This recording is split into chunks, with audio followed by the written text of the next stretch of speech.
I live with my wife in my mother-in-law's house, and one serene morning over breakfast at the country house, my mother-in-law shared some unexpected news. Her sister was coming to visit us for the vacations.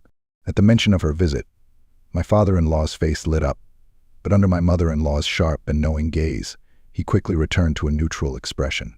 Personally, I didn't mind her coming. It seemed like an interesting event that wouldn't disrupt my routine.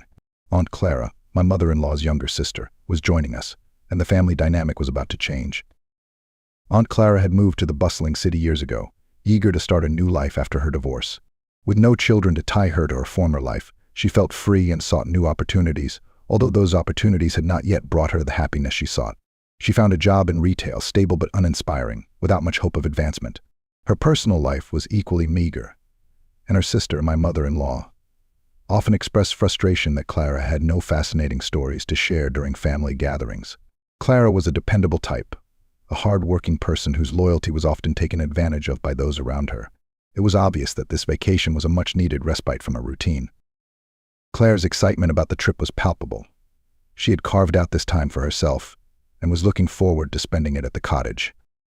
The family decided she would stay in the guest room above the garage, a cozy space that my father-in-law had converted into a hotel-like room to accommodate frequent guests. The location added to the charm. The dacha was close to several boarding houses where there were lively events on weekends, and Clara could socialize and relax. When Clara arrived on Saturday evening, she looked both tired from the journey and happy to have reached her destination. Her arrival had been an event in itself.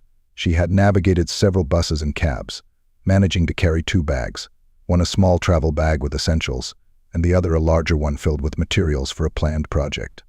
Clara, always the industrious one, decided to renovate the guest room.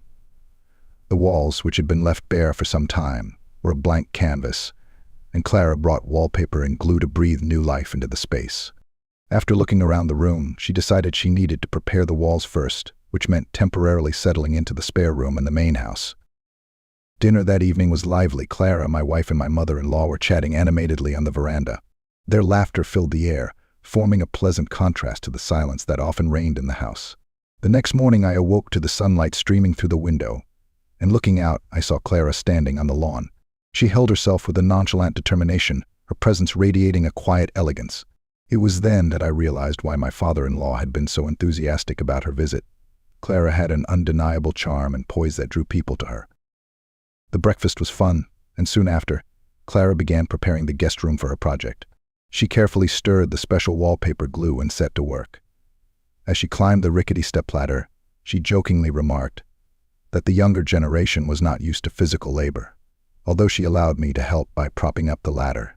Her concerns about the ladder were well-founded. It swayed precariously with every movement. I stayed close by, ensuring her safety, while she worked with precision and care. By the end of the day, the room was visibly transformed, and it was evident that Clara was pleased with the work that had been done. Throughout the renovation, Clara demonstrated her diligence. She approached each task with focus and attention to detail. When the job was finished, I showed her how to operate the hot water boiler so she could relax and unwind after her labors. Clara's gratitude was genuine, and her warm smile spoke volumes about how much she appreciated the supportive environment. As the days passed, Clara's presence filled the house with renewed energy. She talked about her life in the city, her difficulties, and her hopes for the future.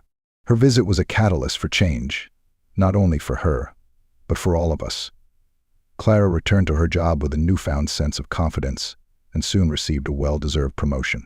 On the personal front, she began a relationship with a kind and experienced man who worked in the construction industry. Their bond quickly deepened, and soon they shared the happy news. Clara was expecting their first child. The announcement was met with excitement and celebration. Clara's partner was beyond thrilled and insisted that she take time off work to prepare for the addition to their family. The couple planned to visit us over the holidays to give us a chance to meet Clara's partner and their baby. The anticipation of meeting new family members added to the holiday spirit as we prepared for the season. In the end, Clara's visit to the country house was a turning point. It strengthened family bonds, gave her the support she needed to pursue new opportunities, and inspired us all with her resilience and determination. Her journey from uncertainty to joy and fulfillment was a reminder of the strength that lies in perseverance and the importance of a loving, supportive community. We look forward to her next visit, feeling gratitude for how she enriched our lives and excitement for the bright future that awaits her.